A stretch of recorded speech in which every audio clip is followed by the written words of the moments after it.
Nau mai, haere mai, ke Aotearoa Rugby Pod. Welcome to the Aotearoa Rugby Pod, brought to you by Ashley and Martin Medical Hair Centres. The July series is over for the All Blacks. We'll look into where they've progressed and what needs to be worked on. Over the ditch, do the Wallabies need to bulk up their pack to stand up to the Lions and stop it being 3-zip? We'll have 76 Test Wallabies first five Bernard Foley on. You know his bromance with Bryn is also going to get on the agenda too. Boks keep rolling on as they do. Their playmaking stocks are so deep, there's not even enough time in an intro to mention them all.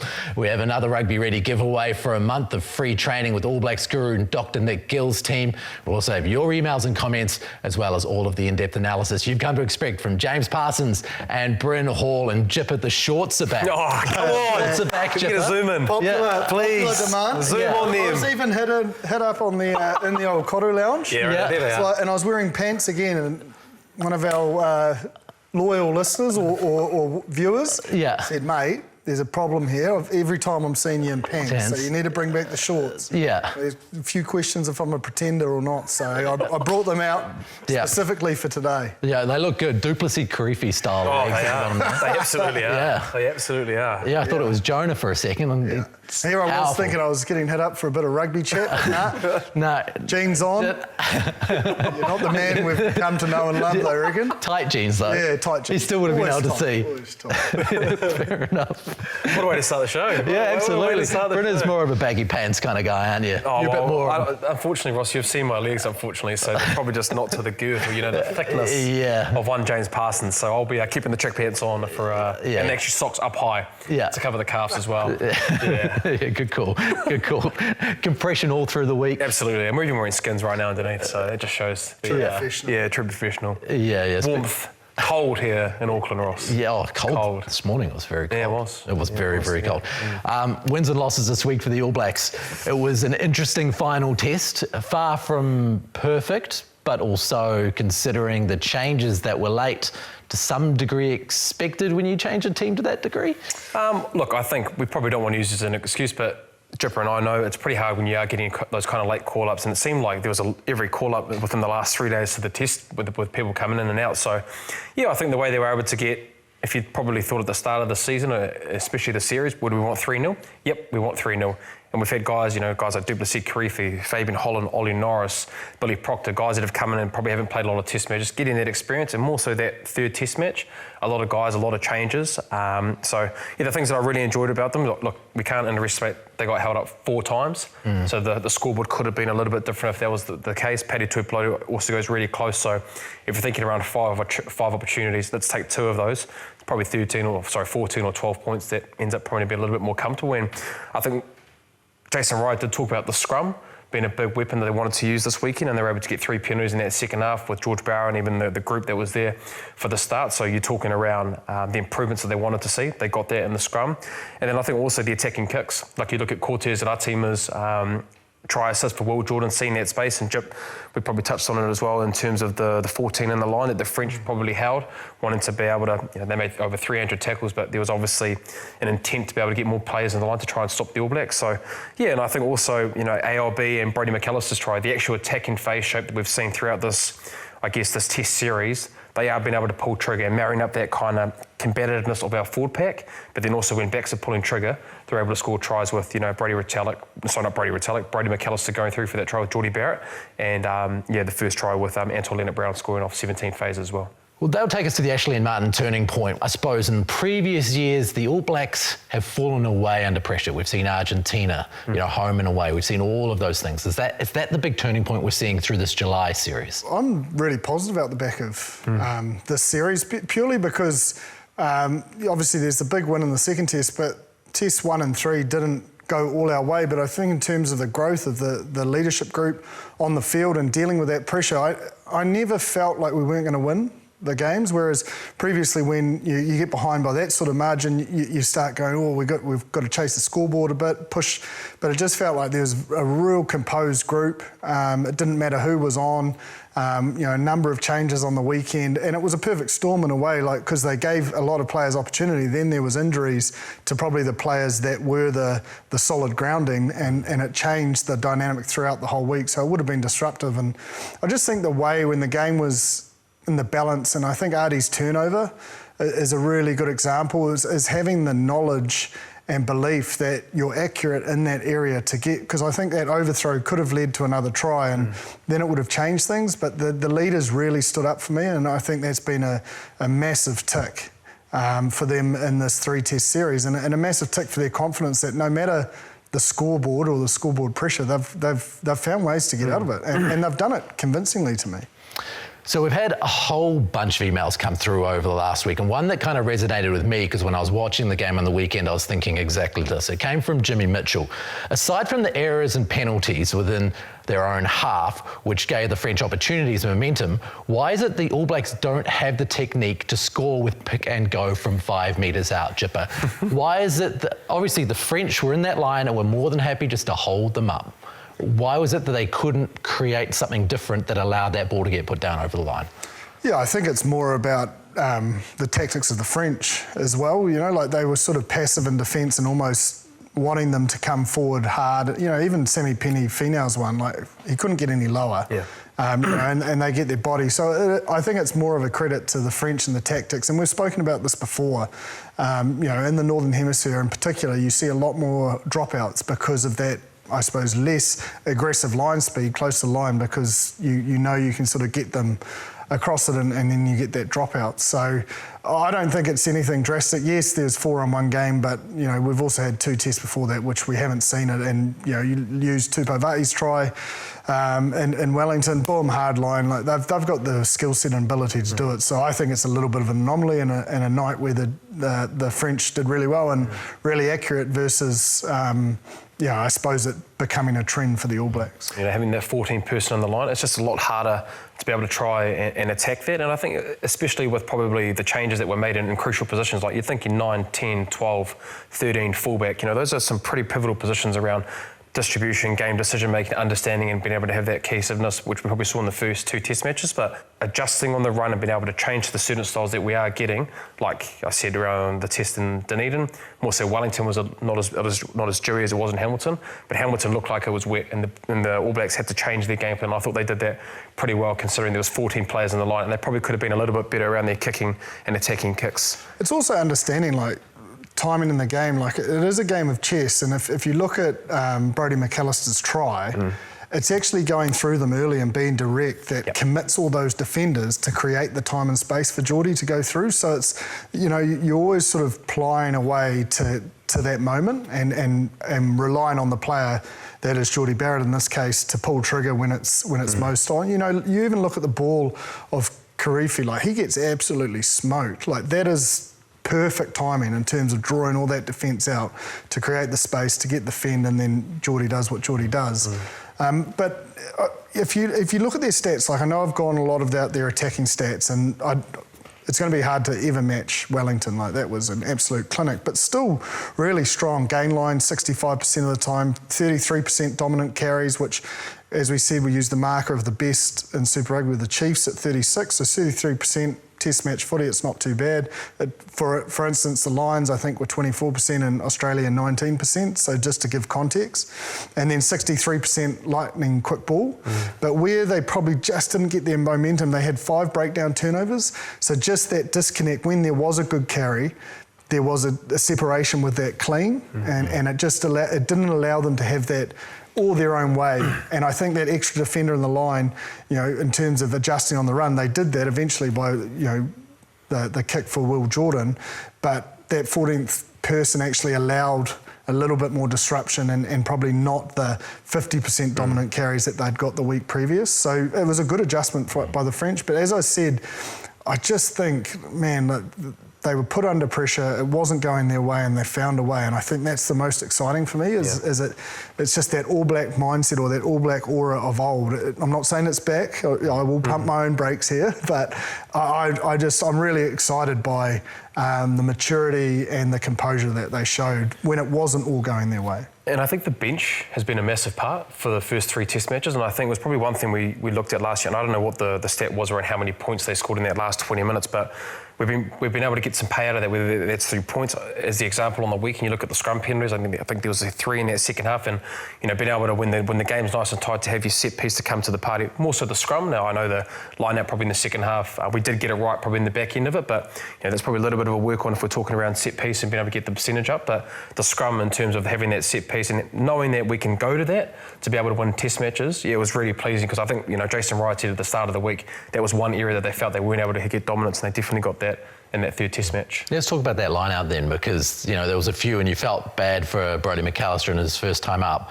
What was going on? What was going right and wrong within that line out setup that led to consistently losing their own ball? Yeah, you don't come off the 2 tests previous of nearly 100%, or 100% of Dunedin, I think 95% in Wellington. Their line out's fine.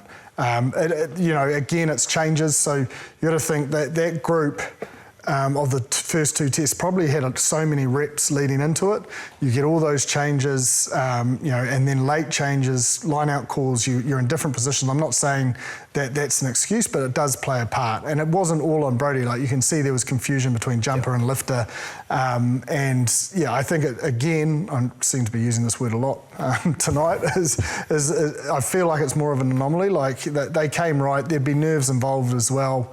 And I don't think it's stress. So I think probably one area that, from a set piece stance, and it is a set piece, is the kickoff. I think if they hadn't given, I suppose, those opportunities to the French, those were probably more pressure building moments in terms of scoring points and then not being able to sort of secure ball and get out of your half. So they'll have some, close look. They've got Bryn Evans in there who'll probably take charge of kickoffs as well. So they'll look at that closely and see where it fell down so that it doesn't, happen again. And I also just think, with opportunity comes eagerness, so there's a lot of opportunity out there in this test match, and you want to make a statement. And I think, it all sort of, as I say, perfect storm in terms of those changes and those late changes does disrupt something like a line-out is actually very complex and complicated at times, especially if you're in different roles, and remembering that is not always easy under the pressure of, scoreboard pressure and so forth. Those stats, I think, for the French, in terms of how many tackles they had to attempt, I think they attempted, 312 tackles, 151 in the first half and 141 in the second half, and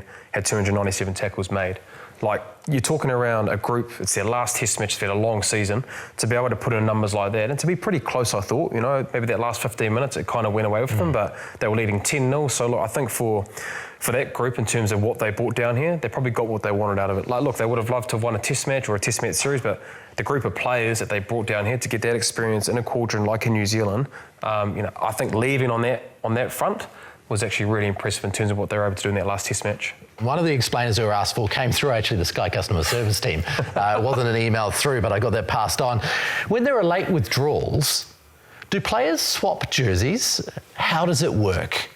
So I suppose, let's say Luke Jacobson pulls out, after the warm-up. Is there just a jersey sitting around for another player? How does... You've got one of the most efficient men in Jimmy Iverson in the All Blacks. Yeah. Everyone's got jerseys. Just as players prepare, that they could be called up on game day when you're warming up, anything could happen. So do the gear allocation. Yeah. Everyone's there, 2 jerseys. It's a fairly simple. So, everyone has a jersey tailored to their body shape, right? And then they will have a screen printer there, and if you're Ardie Savea, they'll have a 7 and an 8 ready, and if you're... It's not a screen printer, it's all printed. It's all printed. And it just won't have Ardie Savea. Yeah.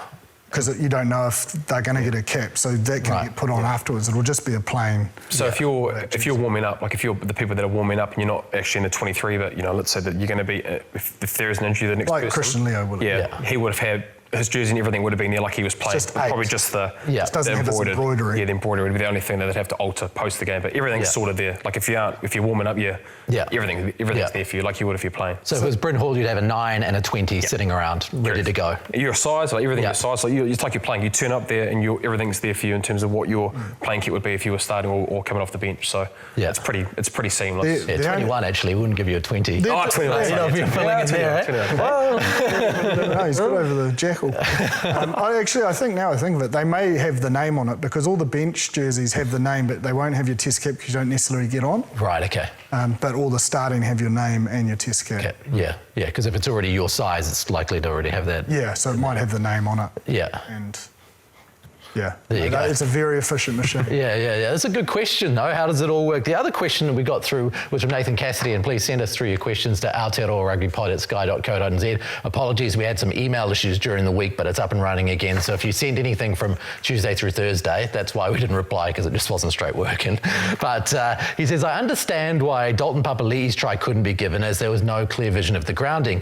However, I am bemused that the French players who came in and dove all over were not penalised for it. At least one of them clearly came in from an offside position and made no attempt to keep his feet. This is an interesting point because the rules change in the end goal, don't they? Completely. But I agree with them. If Dalton was deemed to be short, yes, it should be a penalty. Yeah. But there's no clear evidence. I think they probably looked like a try, probably got to the line. But once you're on the line or over, it is literally a tactic to block the cameras. You've got to do it at all costs. So do you practice, Brynner, No, blocking the cameras? You just scramble, you just know. Like, get your body in there. You just know if it's over the line, or you're just diving it all to try and block it. And sometimes it's fair game once it's on the line or over. You're just trying to just get in the way. Get in the way. Yeah. Get in the way. Probably not in the spirit of the game, but we're here about just bringing the truth. What is in the spirit of the game, really? Like you cheat. Well, you just want to win at all costs. Find a way. You find a way. If you're not caught, then it's not cheating, right? Yeah. But I did think that was interesting because I was having this conversation during the game and I was like, if that is deemed short, that should be a penalty. I thought, but I think they didn't deem it short. I just think they said there wasn't enough evidence to overturn the held-up call. So it was over the line. It was held up over the line. Yeah, but if they came in from the side before he hit the line, then... If there was clear evidence he was short, then they should be penalised. Okay, let's move on to players that impressed during this series. Patrick Tuipulotu, a veteran player, but playing out of his skin. Yeah, I just think it's the best I've seen him play test match level. Like, he has just dominated every collision, both attack and defence. Even when there's a wall there, he is just busting through the other side. And a big reason in Wellington and last week was Paddy in terms of that front football and that gain line carry, but those dominant carries. Even if he's on a short run-up, he just has it a way and an ability to dominate even some of the biggest athletes in the game.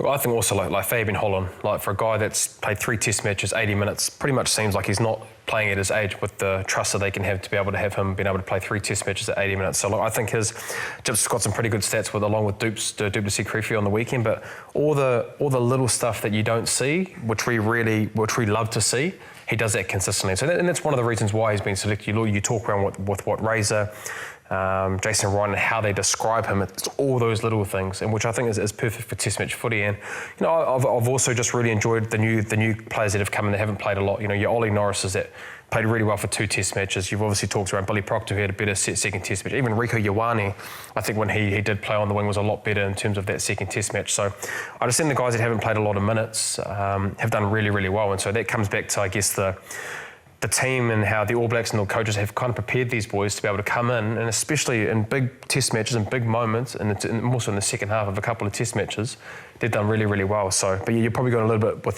Duplessis Creefy and Fabian Holland. Well, both Holland and Creefy have 52 rucks each on the weekend.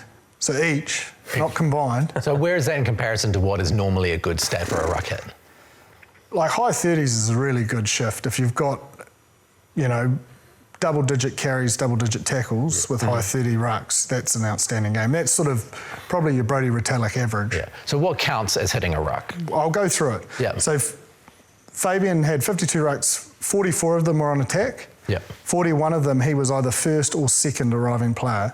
Now, that's a critical stat because if you're getting to third and fourth, you're probably not needed, or the first 2 have been ineffective and you are needed. So I can't decipher what those 3 were, whether they... But 41 out of 44 on attack, he's definitely needed. So the first test is, are you just making up the numbers? Are you a stat hunter? Or are you actually effective? He's been effective because from 44 times, 41 of them, he's first or second. Then on defence, out of 8 that he entered, 7 of them he was first or second as well. So again, I don't know what their defensive ruck rule is, but you're normally probably going to send 1 hunter, maybe 2. So at least he's in and around, and then where potentially you become 3 or 4 on defence is when there's a counter ruck. So that someone will win that collision, then you join it to finish it off. So defence is it's a lot easier to understand what's good and what's not than attack. And then Duplessis, out of the 39 were on attack, 32 is in the first or second, and then on defence 10 out of the 13. So reason why I bring those numbers up, one, Holland's allowing Paddy to be his best because he's cleaning a hell of a lot of rucks and Paddy's carrying and getting over the game line. So that's the team working together, working to your strengths, which is a great fit. And it's no different for Kirifi. Samipeni Finau, 15 carries. Now, there's so many stats, I get it, but out of his 15 carries, 80% of them over game line. That's high. If you think about what we celebrate, 80% is high. 90% of them lightning quick ball.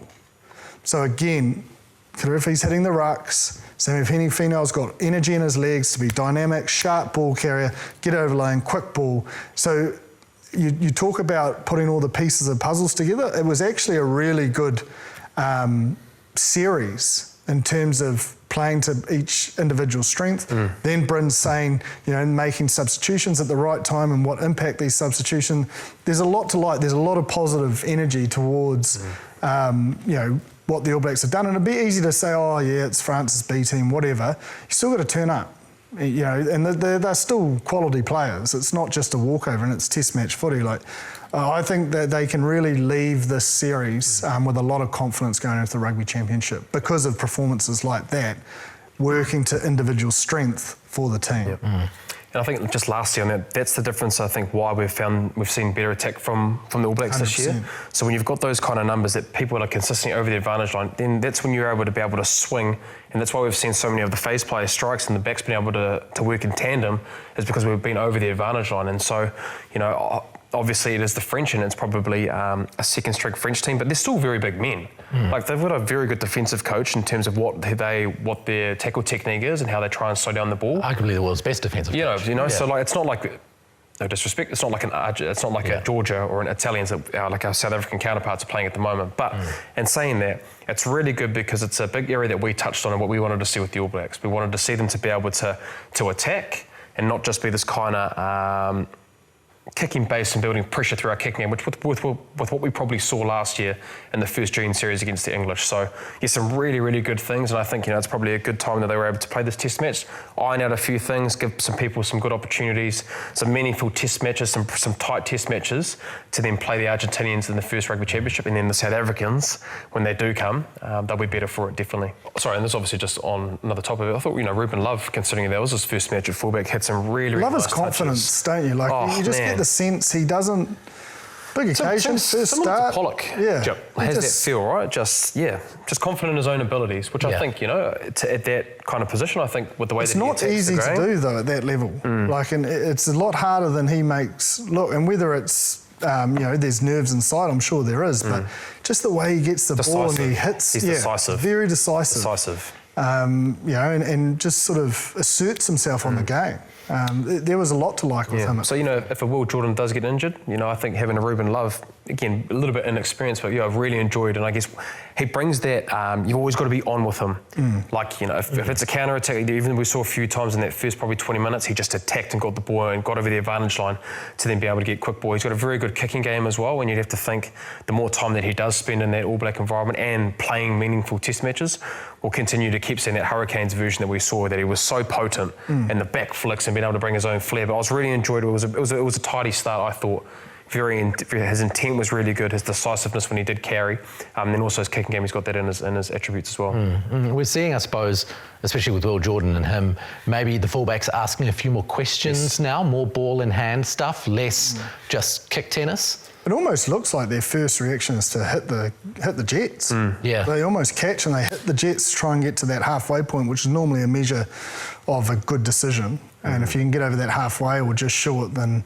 But it looks like they've got a licence to have a crack. If you, a family member or friend, needs to get into rugby shape, we have the giveaway that will supercharge you for this season. Along with All Blacks trainer Dr. Nick Gill's Rugby Ready team, we're trying to get the rugby community, whether you're a player or fan, fit and strong. A huge congratulations to this week's winner of the Rugby Ready giveaway. You've scored 4 weeks of free access to the Rugby Ready Perform membership. Oscar says he is an aspiring rugby player from New Zealand, currently playing in the UK. He currently trains 3 or 4 times a week with 2 conditioning sessions in between, but feels his current training doesn't correlate to the rugby field. Well, Rugby Ready is perfect for you and people in your position, Oscar. Thanks again to everyone who entered. We loved reading your stories, and if you didn't win this time around, don't worry, you're still in the running, so keep those amazing submissions coming, and it could be your name that we announce next week. If you want in, it's simple.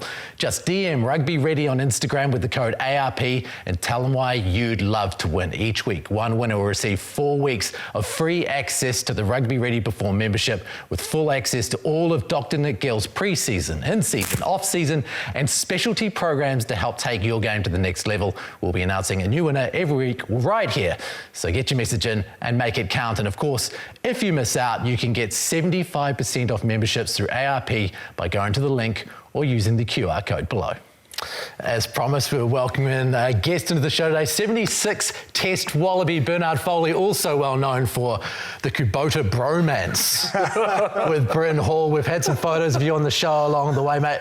We really appreciate you looking after Brenner over in Japan, because sometimes he gets a little lonely. It's been a struggle, but no, really honoured to be on the show. I've only waited all season to get the invite, but I've been waiting in the wings and, excited to be here today. Tell you what, you're looking good though, boy. Jeez, you're looking good. How long has that moustache been growing for? Yeah, a bit of an off-season little growth. A bit of training here and there, but yeah, it's been good to be back home and refresh and recuperate. It's good to see you still behind the Wallabies there. Nice little fleece. Is that retro or is that an attempt to be retro from Budgie Smuggler? It's a new, just thought I'd have to represent the colours, right? You walk around towns or there's just so much red. It's an absolute sea of red. So, got to get out the green and gold, especially this week. You know, it's do or die for the Wallabies, so we're all behind them. You enjoyed that first test. I suppose it was difficult as an Australian, but what did you make of how that went down? You know, we probably missed the jump, probably the start of both halves. Was when the Lions probably got their advantage and they just started with that ferocity and intensity. But really, I suppose, enjoyed the game. I thought there was a lot of enterprising play, the ball movement and the attacking mindsets from both teams. So, disappointing about the result, but I think there's a lot to work on, and I think the Wallabies showed a lot of grit and a lot of fight to fight back into that match, you know, from being 24-5 down to be within sort of a try at the end there. And it just sets it up so well for this week, right? It becomes a grand final for them, and I'm sure they were all really excited by the prospect and the opportunity they get this week. The physicality side of it, they probably need, your Will Skelton, your Rob Valentines. I know, whether you think the selections need to be changed, but I think that physicality was probably one area that probably the Wallabies just missed a little bit, probably in that first 15 minutes against the Lions. The Lions were able to get a bit of momentum in their forward shapes, and the Wallabies probably lacked that a little bit. The ferocity in their defence, how they're able to get 2 men in every tackle and, stop us on the game line or behind. So, a few bigger bodies may help that, and hopefully we get the likes of Bobby Valentini back, maybe even Will Skelton, the injection in Man Mountain. So, exciting week ahead, as I said before. And, the challenge is, and these series, you guys would know, is you got to back it up, week after week. And that intensity, that physicality is hard to do back-to-back weeks. So that's the challenge ahead for them, and I'm sure they're aware of that. What did you make of Tom Liner's start? Did you like what you saw? For a guy who has been not in the Test match arena for that much, and gets to come in and stamp his game, and I thought he was composed and solid for what they sort of needed. I probably would have liked to see the back line get injected and get their ball a bit more. But, I thought he had a solid game for a first start. What do you need as a 10, I guess, from your teammates to be able to get yourself to flourish, like a young man like that to flourish? Yeah, you got to be really aligned with the guys around you, and I think Jakey Gordon does that well. He sort of runs the forward pack and he can control the game from 9, and which is what you sort of want as a 10. And then the voice from the outside guys. You have your Lenny Tataus, you have Joseph Suaalii, is there providing him voice and giving him options about where the space is, whether it's in the attacking line or whether it's in the backfield and kick space. It becomes a lot easier for the 10 just to be able to execute the skills that they're sort of telling him and the feedback loop. So that's the hard thing. Then that takes, repetition. It takes a lot of games to get that continuity, to get that familiarised in terms of language and what they're saying. But that's where I thought, there was pretty good composure for a first outing. So when you take that into account, having just one test against Fiji, was it probably not quite enough? Did the Wallabies really need to play a couple more to be ready for that test match? That was always going to be the challenge, and it is the challenge for every test nation, I suppose, when you come into these July test matches and, you've got a limited prep. You're trying to bring 4 teams into one style, and that was always going to be the Wallabies' challenge. I think they probably had to find another game there or be able to have a practice match or an internal game just to put their structures under a bit more pressure, because they knew they were running out into an absolute cauldron and, into the fire last week against the Lions. I just have a theory. If you've watched the Waratahs, and I'm sure you would have, Suaalii at 15, time and space, he's a game breaker. He's someone that can inject life into an attack. Out of his 10 carries on the weekend, 9 were just one-out runoffs. In terms of that crash and bash, I just feel like he's wasted at centre. We're still working out what his best position is, and if you look back to his debut when he played against England, how many great touches he's had and how he's able to sort of unleash the guys around him with his offloading game, with his big ball carries. So, I would like to see a little bit more variation in his game, but I don't mind that makeup, but I think it's just going to take a little bit of time. I think at Len too, playing at 12 there, Harry can probably be more of a threat with his distribution as well. And, you had 2 guys running really hard direct lines, getting go forward, but the ability to mix that up and vary that up with that dynamic and the ability to pass and shift the ball into those wider channels to unleash the likes of Jorgensen, Tommy Wright out the back as well. So that's their challenge. And, I think if you look at the Lions, how well their centre pairing were able to do both. They were able to run hard, run direct, but then their passing game was able to unleash, the Finn Russells on that second wave and get the ball into those wider channels to really stress the defence. We've talked about a lot around Finn Russell, and we've really enjoyed watching him play. The fact that he's played for Scotland and probably hasn't had that, not the confidence, but been in those kind of Ireland or the French that have been a really successful team. It's been really nice seeing him play. What's the traits that you've really enjoyed with Finn Russell that you see as a 10 that have been really valuable for this British and Irish Lions team? I just like how he steps up and he stays in the game. I think he's not lost about trying to get players into positions or just playing shapes. He's just looking for momentum, looking for opportunity, and as soon as he gets that, half a metre, his connections with Gibson-Park, he gets that ball wide and he's taking on the line and he's challenging. He's always challenging the defence, and that's what I like. He's got such a silky kick, run and pass game to really challenge you. So he's not sitting back and deep in pockets. He's really playing flat, getting the ball running sideways and challenging the connection in defences. So that's something that you admire in a player and a guy really willing to take the game on and have touches, stay involved, and wants the ball in his hand. Where do you see a weakness in this Lions team? Because we're really struggling to find it, and where you think an area that the Wallabies can really, pose a lot of questions and put them under pressure for at least 60 minutes of the game or a full game. Yeah, it's a good question. I think if you look at the style of the Premiership. And even at the URC, there's a lot of great attacking footy. So these guys are coming through with a great skill set. They play that enterprising style of play. So, I don't think we can be amazed that it's a one-off. These guys have got a great and high skill set now and really want to attack. I think the one area that they can challenge them is probably in the high ball and in the contestable kicking. I think with Hugo Keenan at the back there, probably also James Lowe. Not the biggest guys and not going to out-jump you. So, really using that contestable kicking game to be able to go up and compete. And we saw how, Max Jorgensen scored that try on last weekend, how they can use that as an attacking weapon. And, even if you have to manufacture it, so you've got a Joseph Suaalii going up and competing and jumping over those guys, a la, Israel Folau back in the day. on that though, where Australia could potentially challenge them, defensively they seem to be caught in two systems. So if you use Sheehan's try on the weekend, you know, Len Ikitau jams, like he flies up, he's looking to sort of have a crack because they're right on their line, but Potter doesn't follow him. And then they almost are just passive defensively, and it's just all too easy. You saw the same with Rayasi's try against Fiji.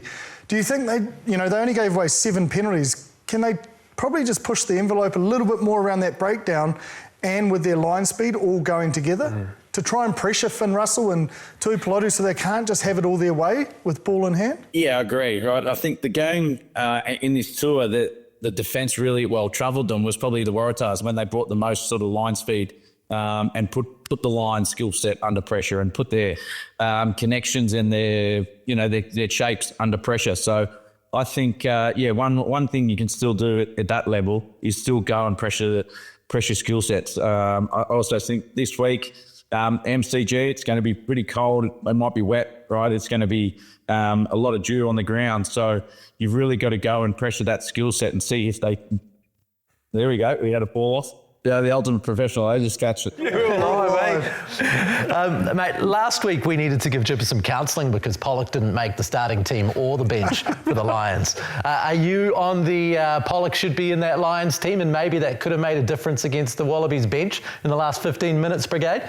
I just think the competition through that Lions squad, especially that back row, is immense, right? Like, yes, Pollock's brought a real flair into that, an injection sort of into that back row. But, even a guy like Jack Morgan, like how he missed out in that 23, I thought he's been exceptional this series. So I won't counsel Paso, but, it's great for the squad. And, that competition is, it's hard to compete with, right?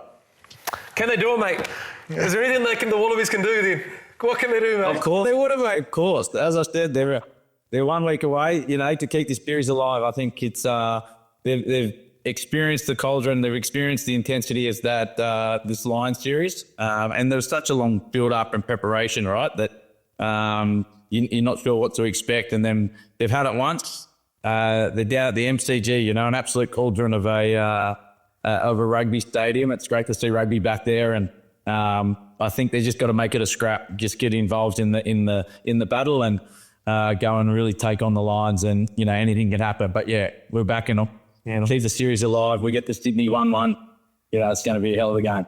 Are the Wallabies a team to take newspaper clippings from those British scribes that are going hard, chuck them up in the changing room and really throw that in front of Rob Valentini and say, mate, get in there and destroy them? On the socials, you're seeing so many people from overseas throwing barbs at the state of the game or the Wallabies tactics or where they're at, like the Wallabies should be using that as motivation. I don't think they need any more, but that's just the little 1% to really light the fire inside each other because, I was really impressed just how they competed and they stayed in that game and, really, as you said, in that last 15, 20 minutes to score 2 tries and to come back and fight back. I think that gives them a lot of hope going into this week. All right, mate. Well, thank you very much for your time. Thanks, buddy. Guys, I'm looking forward to get a few Egan-Park bowlers. Tell you what, we'll send a couple up with Bryn. We're the same size. Did them a bit tighter around the arms, I think. Chuck them through the hot wash. That's it, boy. You might need a couple of those fluffy ones for the Japanese winter too, won't you? Oh, yeah. This will look good on the streets of Tokyo when we're rocking around. We'll see nice and warm and representing the Wallabies. So, and Roppongi. Roppongi. That's it, yeah. Yeah, it's dangerous, when you're looking after brickies. He needs plenty of that. You did very well, though. I think you did well around that nuts, so I appreciate that. No. It goes both ways. Don't worry. We find ourselves in some of the back streets. We look after each other. So, thanks for having me on, guys. Yeah, see you, Cheers, mate. Nard. Thanks, brother. Go the Wallabies. Cheers, boy. Jesus, he's a bit of a laugh, eh?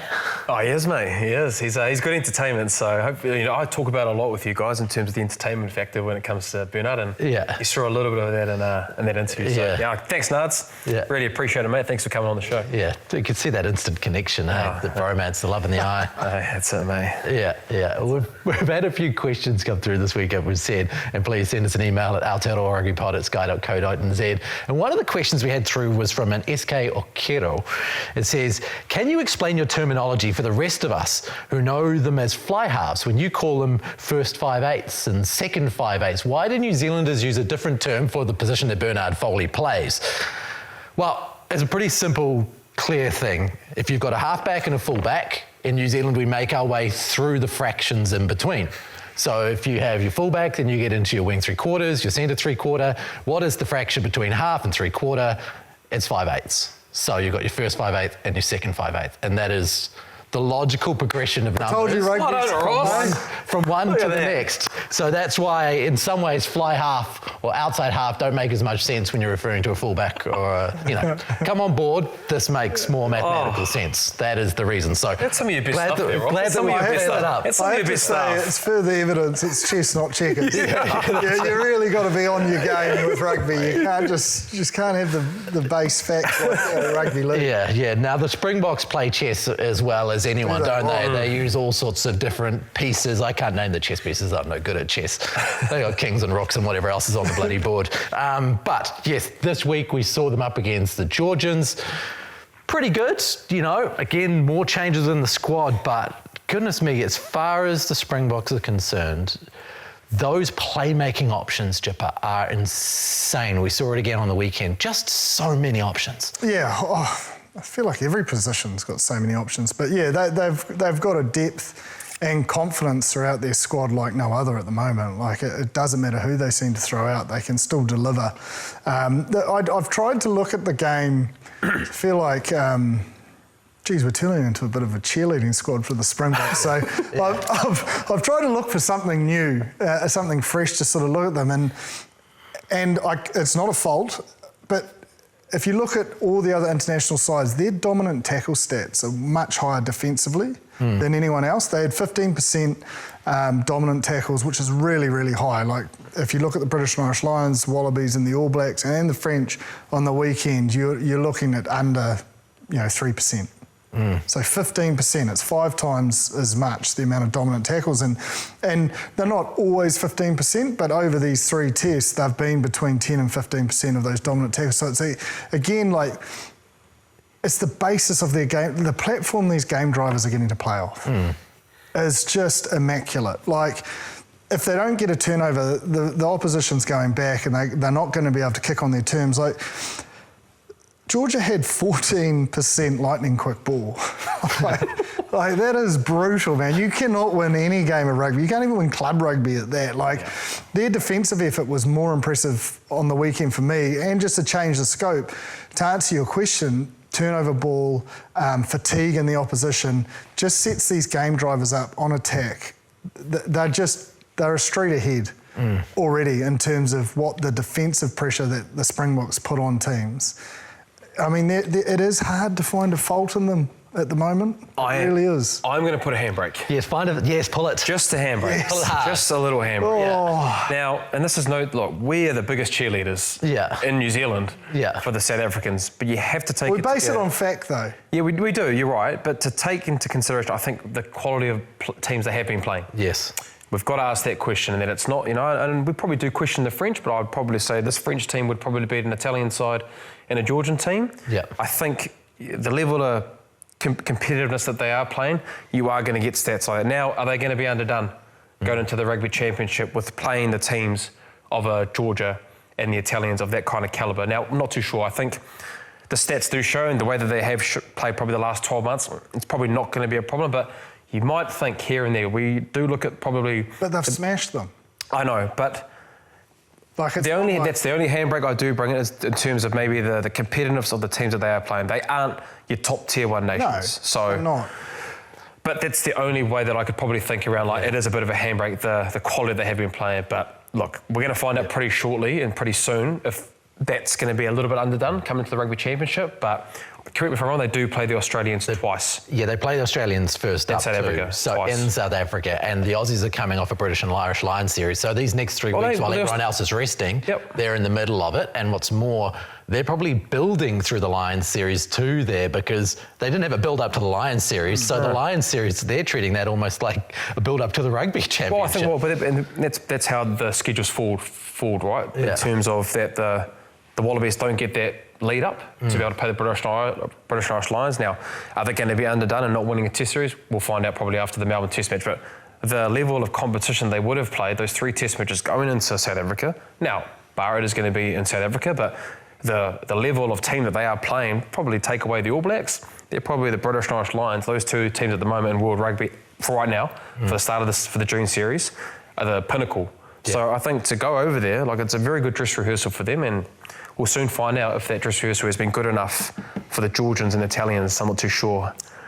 5 times the amount of dominant tackles against Georgian men that are big and physical. Yeah. I tried New Zealand. I tried to put a handbrake on them. We can't. Yeah. No, I don't think we want to put a handbrake. We want to just pump it up. Yeah. So it's really... The pressure's on them to come here. Well, and Grant Williams as well, he goes all right as well. I got absolutely ridiculed in the messages, in the comments around obviously not telling about Grant Williams and with Dupont and Roygard. Yeah. But look, him, and there's even the under-20s, we might even just touch on that, but like, Hassan P, geez, he was the difference for that under-20s. Like, he scored a try got disallowed, and then his try assist to be able to put that kick in the corner. Bold play that too. Try. Very. Yeah. But look, for one guy that I watched in the comments around, he's the guy that's coming up through the ranks. Yeah. It seems like the halfback stocks in South Africa are very, very good at the moment. They're insane, the halfback stocks. When you think about, they brought in a new guy as well as having Faf and Williams floating around, and Vandenberg. You've got so many of them. It's very rare. Like Reinach. Even throughout, they're attack at all costs, even at under-20s. Like they had just under double the running metres with less ball carry opportunities than it's normally we're used to New Zealand sides having double the run metres, and it just shows like the growth and development. 13 years since their last title victory, that was against New Zealand as well. I mean, it's going extremely well at all levels. But I'm really proud of the group. The NZ under-20s group. Like, I think they built really strongly. They'll be disappointed that they didn't fire as many shots as they probably like in that final. They just couldn't get themselves going, even from the kickoff and, South Africa scoring in the first 2 minutes. It's just sort of got them behind the 8 ball. But in terms of where it's been previously and the growth and the focus that NZR have put on that program and the development of the coaching group, I think they can be seriously proud of their performance at the tournament.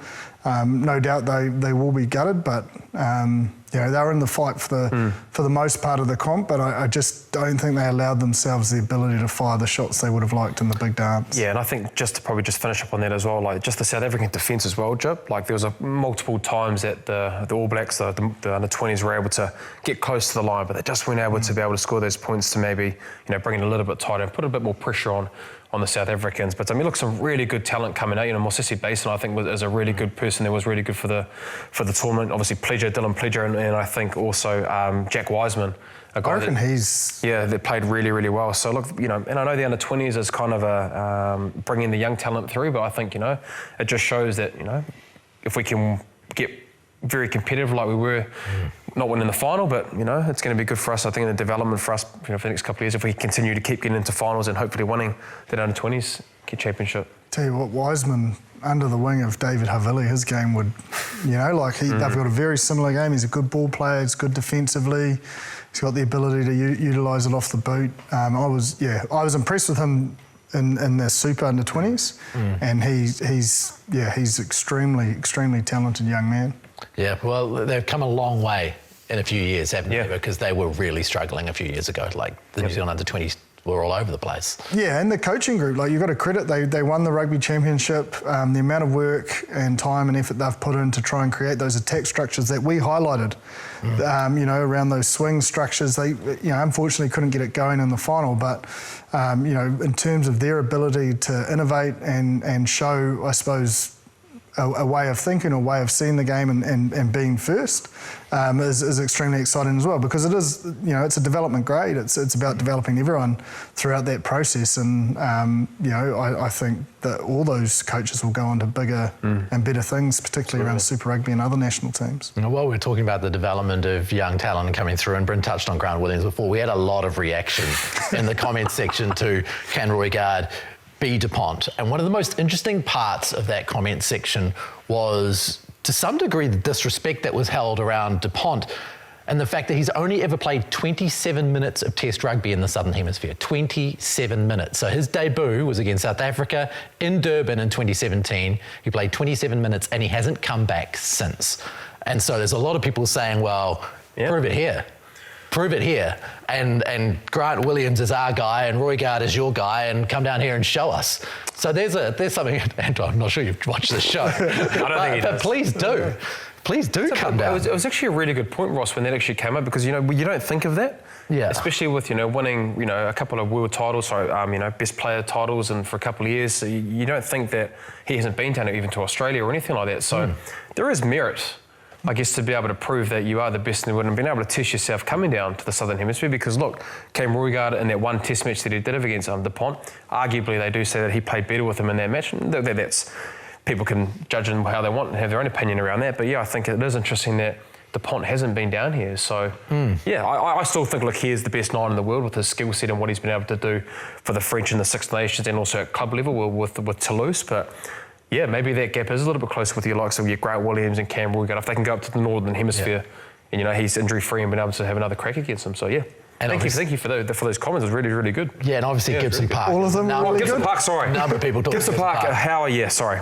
Well, I'd love to touch on him briefly. Like, he is like, I know Dupont, we talk about him, but geez, Jamison Gibson-Park was arguably in that same echelon. Now, they're different players, but geez, on the weekend, he manufactured orchestrated that performance against the Wallabies. Like his decision-making in and around his kicking game, whether it's the attacking kicks, his contestable games, they obviously had a plan to be able to do their contestable games, put pressure on for the Wallabies, with Liner being in the backfield and being able to do that.